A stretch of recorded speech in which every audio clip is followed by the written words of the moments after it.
Okay, so here are the 5 reasons your psychedelic experience really should be with a therapist.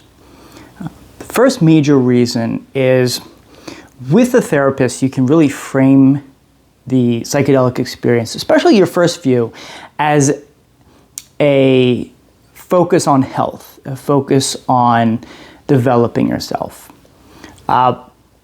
Many drugs, many substances have a context associated with them, and that context really determines if this is a substance that's going to assist you or hinder you. One good example is alcohol. You know, in France, what they do is they often introduce teenagers, older teenagers, to wine during family events. Right? And so they all get together, the whole family gets together for dinner, they share a glass of wine, and sometimes even the teenagers have a glass. And the idea is that you're providing a context that this is something that adds to a meal, maybe it adds to a discussion. You compare that with America, where the kids' first example of alcohol use is in a fraternity, right? And there's all these kids who really don't know what they're doing, and they just drink and drink and drink. And next thing you know, even though kids in the States are drinking later on, they end up having more of a problem with the drinking, right? One way to look at a substance is if you're using the substance to open your eyes to life or close them. So, the occasional glass of wine to add to a meal, add to a conversation, kind of help you experience life better, opening your eyes, versus coming home after a stressful day, just drinking the whole bottle of wine by yourself to just shut out the world, to close your eyes. Using the substance to close your eyes is a fast track towards abuse. Same thing happens with psychedelics.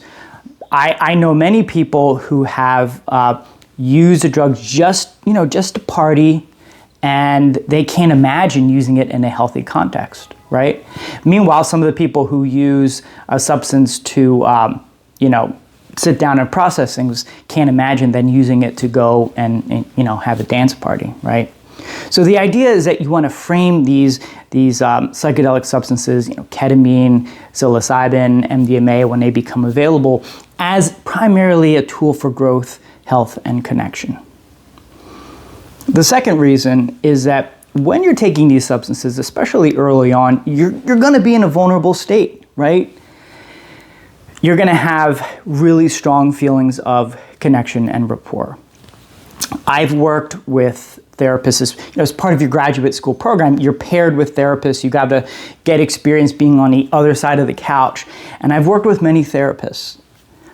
And I've also worked with an individual, years ago, my first psychedelic experience. And this individual had a little bit of training, was actually like a former pastor, didn't have much clinical experience at all.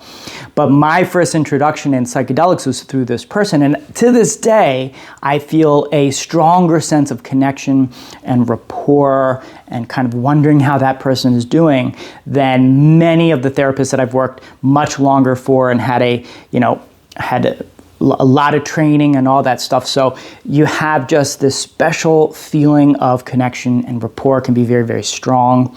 This is a person that is holding space for you while you are discovering sometimes very important and groundbreaking parts of yourself, right? Having some really important realizations.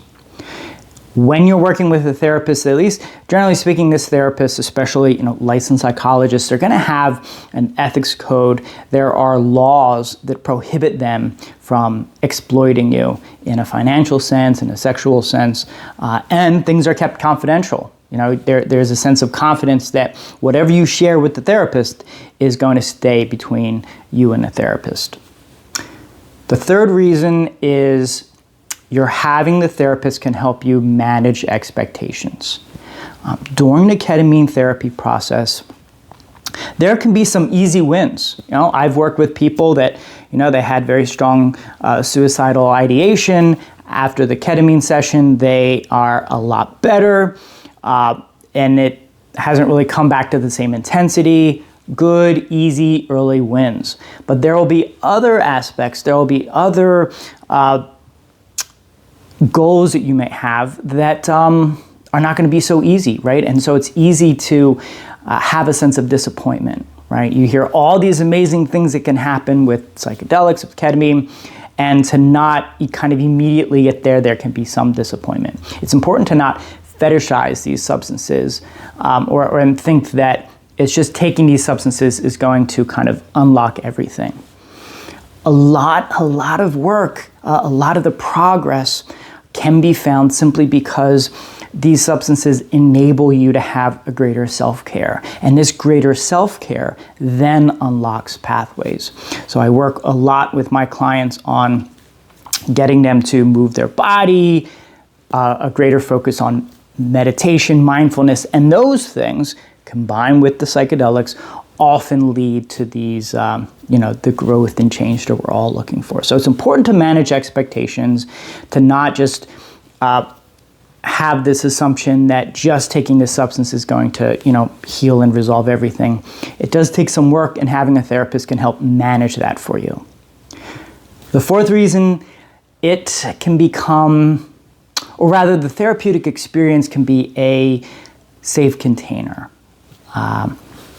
I talked about this in the other clip, but you want to think of taking a psychedelic journey inside the same as if you were traveling outside. So imagine that you are traveling to a very exotic foreign country. You don't know the language, you don't know the customs, you've never really been there, but you have a tour guide, right? You have someone whose job it is to show you around. If you have a strong sense of rapport and connection and trust, you're just more likely to venture out. Go to where the locals are, right? Experiment with the cuisine. And if all of a sudden you find yourself in an uncertain spot, you're not sure, where you are, what's going on, having that connection with that tour guide, you're more likely to, keep your cool and sit back and be open, right? If you don't trust your tour guide, you're more likely to play it safe, stay where the touristy areas are. And if you go into a weird spot, you're more likely to hesitate and then just sort of pull back, right? So working with the therapist, going inward, having an inward journey is really the same process. If you're working with a therapist who you really trust, you have a good connection with, you're just more likely to share things. You're more likely to have an intention of growth, of exploration. You're more likely to share the things that come up and work with the therapist to really apply that in your life, right? Generally speaking, and studies have shown that having a safe, trusting person really reduces the risk of a bad experience, a bad trip. And if you're going through something that's difficult, it's easier to sort of ground yourself, to kind of remember that you have people who care about you, that things are okay, and that this is an experience that you can kind of learn from. Then after the experience, it's really helpful to have someone who can hear your story, right, and help you pump the brakes when needed.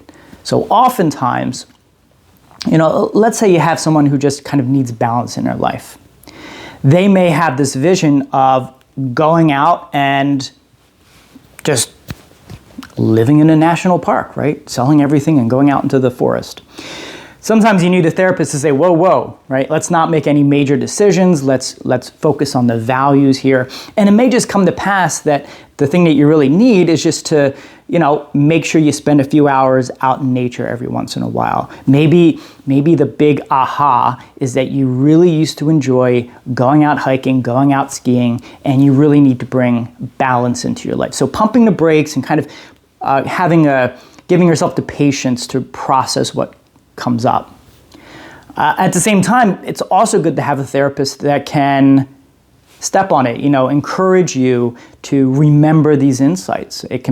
Sometimes it can be very easy after a few weeks, after a few months to kind of go back to how you were before. If your big aha is you need to spend more time in nature or with your family or with your tribe, your community, sometimes it's very helpful to have a therapist remind you of that, gently nudge you into doing activities that are aligned with your values. The fifth reason, and this I think is among the most important, is that the therapist can serve as an entryway into the community. I feel genuinely that the majority of a growth that the person is going to have is with their tribe, with their community, their chosen people. And in the future, it will be much more commonplace to engage in psychedelic therapy in a community context, right? Where you're connecting with people, where you are using the connection of your tribe to help heal you, help build you, help forge connections. And working with a therapist can help you manage that process. Essentially, when you're working with a therapist, you're really learning that you can share yourself and be accepted, right? That a good therapist will help you say, welcome to the human race. You're not as weird. You're not as messed up as you think. You're stronger than you give yourself credit for, and you are worthy of connection, of love, of connecting with other people. So I can kind of show you that, yes, it is okay and safe for you to connect with others. And then as you do so, that therapist can help you manage the issues that come up, right? If all of a sudden you're going from spending most of your time alone to now connecting with people, issues are going to come up. And especially if these substances are involved, there's always that risk of exploitation. So one of the things a therapist can do is help make sure that your chosen tribe doesn't become a cult, right? Can help you sort of set up healthy boundaries. And on the opposite side, the rise of large language models, the rise of AI, especially as character bots come about, can help you kind of manage that world as well, right? Can help you learn to use these large language models in a way that's healthy, in a way that balances the impact of the community, right? So at the end of the day, the therapist can kind of bridge the divide between yourself, your community, and the large language models, okay? So with all of these explanations, let's explore the nuts and bolts of the Pentabelt program. Thank you.